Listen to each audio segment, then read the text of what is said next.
आए तो मुसलमान जाकर उनको मुबारकबाद दे, जब ईद और बकरीद आए तो हिंदू भाई जाकर मुबारकबाद दे। ये देश में होना चाहिए। अध्यक्ष महोदय बोला, अध्यक्ष महोदय हरकत है, अध्यक्ष महोदय बोला।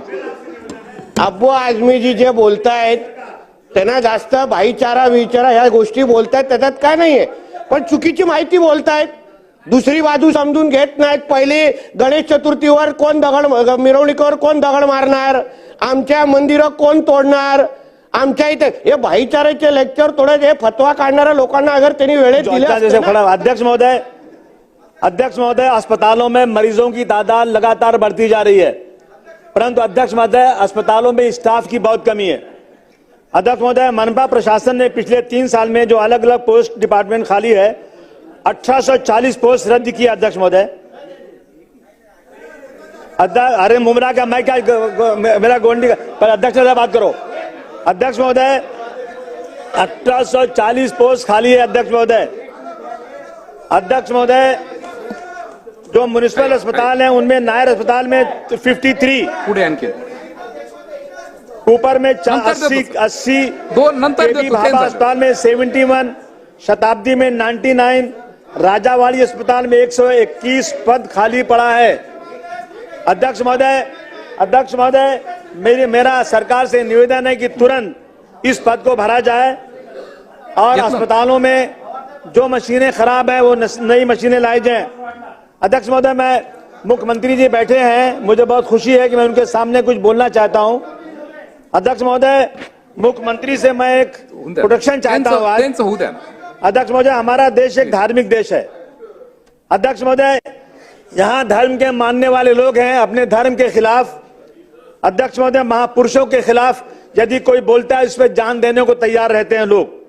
अध्यक्ष महोदय, अगर भीमराव अंबेडकर साहब जिनको लोग भगवान मानते हैं, कई जगह उनको पूजते हैं, अध्यक्ष महोदय, अगर उनके खिलाफ कोई बात होती है तो लोग सड़क पर उतरते हैं, लोग सड़कों पर उतरते हैं, लोग मारे जाते हैं, कई लोग जेल में जाते हैं, कई लोगों की मौत हो जाती है। अध्यक्ष महोदय, अभी परभनी का वाकया सबके सामने है। अध्यक्ष महोदय, शायद 2021 में जेम्स लेन ने एक किताब लिखा था किसी के खिलाफ अपमानित, मैं कुछ ज्यादा बात करना नहीं चाहता हूं, लेकिन अध्यक्ष महोदय जब जेम्स लेन की किताब आई तो लोगों को बहुत क्रोध आया, लोगों ने जाकर पुणे में उस लाइब्रेरी को जला दिया, क्योंकि ये अपमान हम किसी महापुरुषों का बर्दाश्त नहीं कर सकते।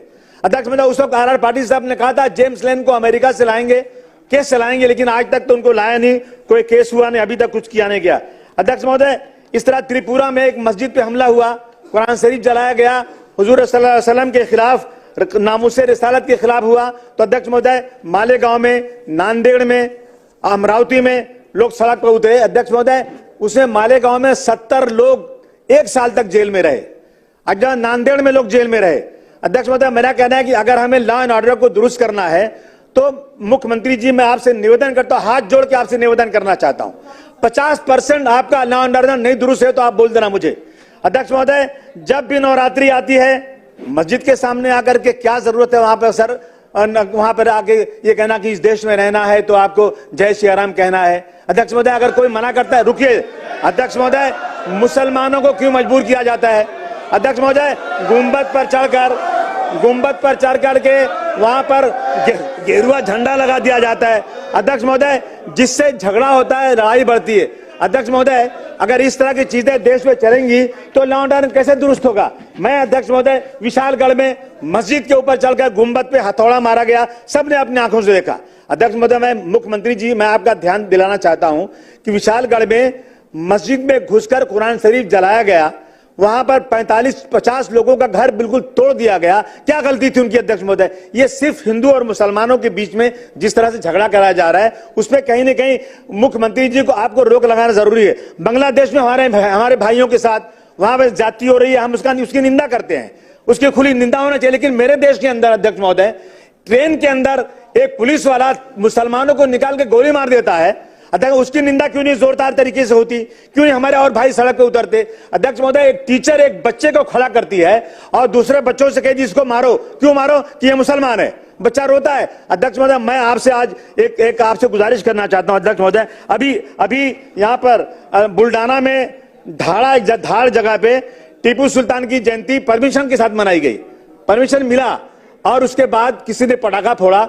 अध्यक्ष महोदय, ऐसा वहां पर लड़ाई झगड़ा हुई, वो गरीब मुसलमान जिनके घर ही नहीं है, टीन का पार्टीशन है, उन घरों में रात को पुलिस घुस करके इतना 12 लोगों को जला दिया, प्रॉपर्टी जला दिया। अध्यक्ष महोदय, इन सब चीजों पर अध्यक्ष महोदय कहीं न कहीं रोक लगना चाहिए। अध्यक्ष महोदय, रात को 10 साढ़े 10 बजे घुस करके मारा गया और आरोपियों को कार्रवाई की गई। अध्यक्ष महोदय, मुस्लिम समाज के 28 लोग पकड़े गए, दूसरे समाज के 12 लोग, 7 लोग का नाम, उसमें 4 ही गिरफ्तार हुआ। अध्यक्ष महोदय, मेरा कहना है कि इन चीजों को कहीं न कहीं अध्यक्ष महोदय रोकना चाहिए। अगर आपको वाकई इस महाराष्ट्र के अंदर लॉ एंड ऑर्डर दुरुस्त करना है, आप देख लीजिए इन वजह से कितने झगड़े बढ़ते रहते हैं। आप एक बार एक कानून बना दीजिए।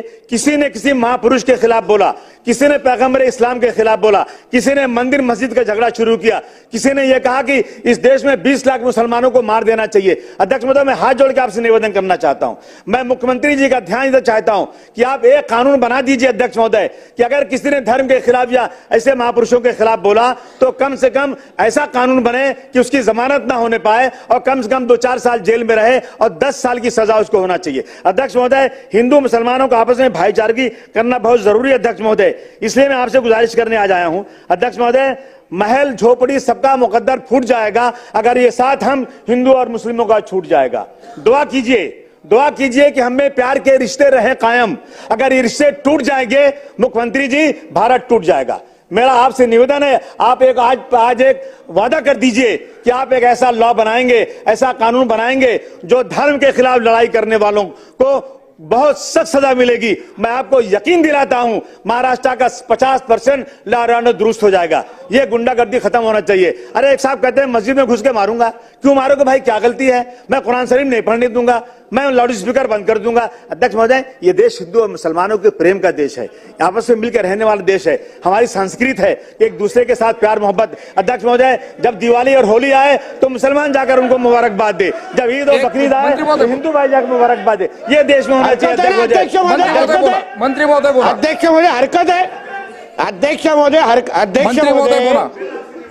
अब्बू आझमी जी जे बोलतायत त्यांना जास्त भाईचारा ह्या गोष्टी बोलतायत, त्याच्यात काय नाहीये, पण चुकीची माहिती बोलतायत, दुसरी बाजू समजून घेत नाहीत। पहिली गणेश चतुर्थीवर कोण दगड, मिरवणुकीवर कोण दगड मारणार, आमच्या मंदिरं कोण तोडणार, आमच्या इथे हे भाईचाराचे लेक्चर तोडत हे फतवा काढणाऱ्या लोकांना अगर त्यांनी वेळेत दिले असते ना तर अशी भाषणं द्यायची वेळ आली नसती। मग या सगळ्या गोष्टी अध्यक्ष महोदय त्यांना व्यवस्थित समजा, आम्हाला त्यांचं भाषण ऐकायचंय, कारण आता आम्ही मंत्री झालोय, आता आम्ही ऐकणार, काय हरकत नाही। पण अध्यक्ष महोदय आपल्याला विनंती करतो की ह्यांना वस्तुस्थितीला धरून बोलायला सांगा, बाकी जास्त सत्य काय हे महाराष्ट्राची जनता चांगल्या पद्धतीने ओळखते।